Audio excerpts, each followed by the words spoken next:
ಅಂತ ಗೊತ್ತು ತಾನೆ. ನೋಡಿ, ಈ ತರ ತಿರ್ಗಾ ರಿಪೀಟ್ ಆದ್ರೆ ಚೆನ್ನಾಗಿರಲ್ಲ.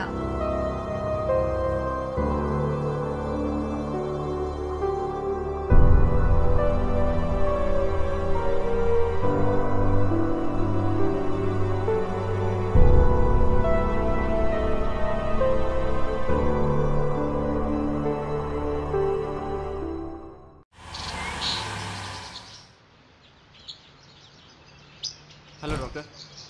ಹಲೋ, ಹೇಗಿದ್ದಾರೆ ಅಣ್ಣ? ನಿಮ್ಮ ಅಣ್ಣ ಇನ್ನೂ ಸುಪ್ರಿಯಾ ಕಳ್ಕೊಂಡಿರೋ ದುಃಖದಲ್ಲಿದ್ದಾರೆ. ನೀನು ನಿಮ್ಮ ಅತ್ತಿಗೆಯನ್ನು ಕಳ್ಕೊಂಡು ಎಷ್ಟು ದುಃಖದಲ್ಲಿದೆಯೋ ಅದಕ್ಕಿಂತ 10 ಪಟ್ಟು ಹೆಚ್ಚು ದುಃಖ ನಿಮ್ಮ ಅಣ್ಣಂಗಾಗಿದೆ. ಇನ್ಫ್ಯಾಕ್ಟ್ ಅವ್ರು ತುಂಬ ಡಿಸ್ಟರ್ಬ್ ಆಗಿದ್ದಾರೆ. ನಿಮ್ಮ ಅಣ್ಣನ ನೀನು 3-4 ದಿನ ಹೊರಗಡೆ ಕರ್ಕೊಂಡು ಹೋಗು. I think he will be all right.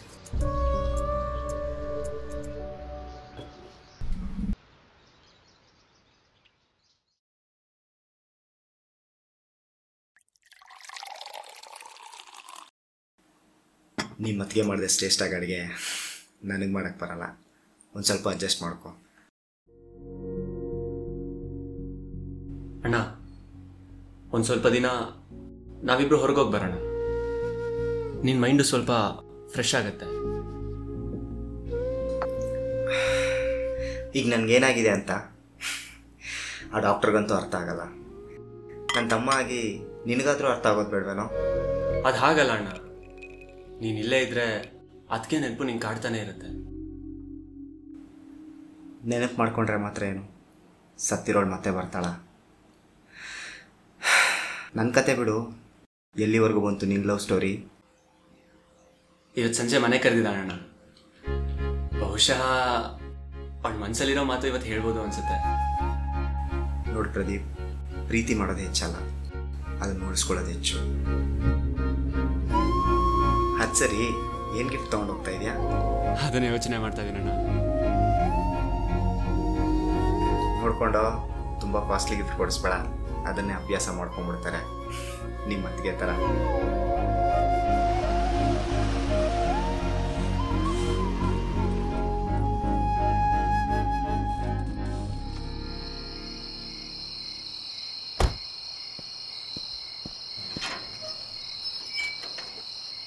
शीतल,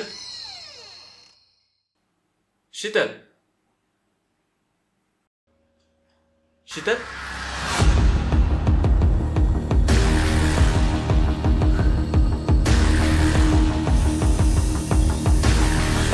शीतल, शीतल, शीतल, शीतल, शीतल, शीतल, शीतल.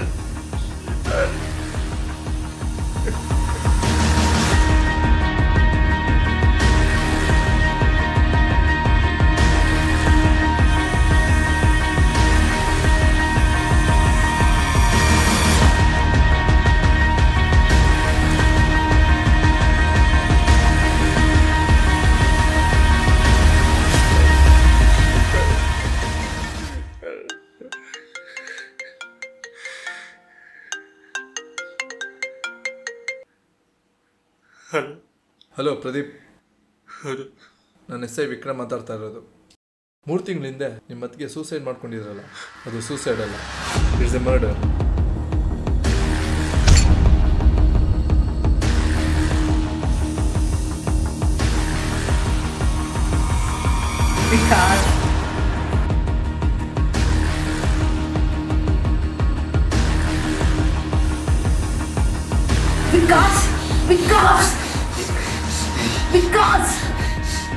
ನಾನು ನಿಂಗೆ ಹೆಸರು ಹೇಳಿದ್ದೀನಿ ಅವನ ಜೊತೆ ತಿರುಗಬೇಡ ಅಂತ. ನಿನ್ಗೆ ಯಾಕೋ ಅತಿ ಆಯ್ತು. ಸರಿಗಿಲ್ಲ.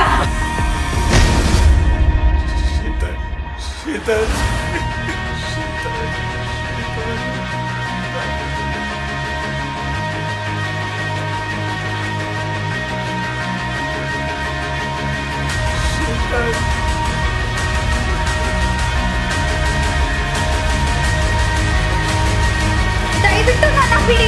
ನೀವೇನು ಮಾಡೋದು ಸರಿ ಇಲ್ಲ. ದಯವಿಟ್ಟು ನನ್ನ ಬಿಡಿ.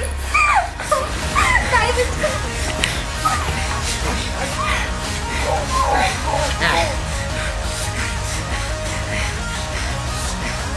ಹಲೋ, ನೀವು ಪದೇ ಪದೇ ಫೋನ್ ಮಾಡಿ ತೊಂದರೆ ಕೊಡಬೇಡಿ.